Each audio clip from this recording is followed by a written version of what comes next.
आज मी सर्वांच्या आवडीची पण माझ्या पद्धतीने हॉटेलसारखी मिसळपाव बनवणार आहे।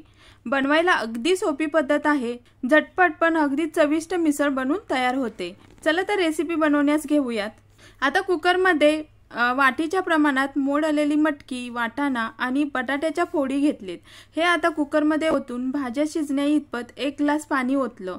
पाव चमचा हळद पूड, अर्धा चमचा तेल घालून कुकरचं झाकण लावून 3 शिट्ट्या करून घ्यायच्या आहेत। आता भाज्या शिजतायत तोपर्यंत मिसळसाठी लागणारा मसाला वाटून घेऊयात। त्यासाठी मिक्सरच्या भांड्यात मोठ्या साइज मध्ये तुकडे करून 1 वाटी कांदा घेतला, 1 वाटी टोमॅटो, 6 लसणाच्या पाकळ्या, 1 इंच अद्रकचे तुकडे, कढीपत्ता, ओलं खोबरं, कोथिंबीर घालून चांगली बारीक पेस्ट बनवून घेतली। आता कुकर थंड झाल्यावर भाज्या शिजलेत तर फोडणी करायला घेऊयात। तर इथं मी 2 चमचे तेल घेतलं। मिसळसाठी थोडं तेल चढतं घ्यायचं, आपल्याला छान अशी तर्री पाहिजे आहे। तेल गरम झाल्यावर मोहरी जिरे तडतडली की याच्यात 1 काडी कढीपत्ता घातला आणि बनवून ठेवलेली पेस्ट घातली। आता ही पेस्ट मीडियम फ्लेम वरती चांगली परतून घ्यायची आहे।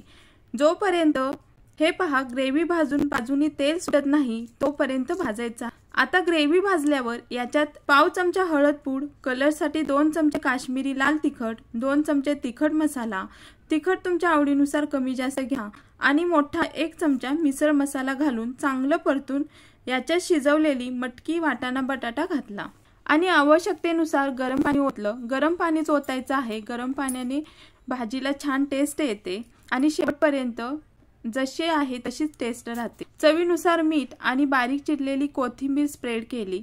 आता रश्याला उकळी आल्यावर असं गोल चमच्याने स्मॅश करून घ्यायचं, म्हणजे भाजी मिळून येते आणि चवीलाही रुचकर लागते। हे पहा अजून मिनिटभर शिजवून घेऊयात। मिनिटानंतर छान अशी मिसळीला तर्री आली आहे। आता सर्व करायला घेऊयात। छान अशी मिसळ, वरून फरसाण, बारीक चिरलेला कांदा, दही ऑप्शनल आहे, कोथिंबीर आणि वरून तर्री। वा मस्त चटकदार हॉटेलसारखी मिसळ बनून तयार आहे। ही मिसळ पावासोबत, ब्रेड सोबत खाण्यास घ्या, खूप छान लागते।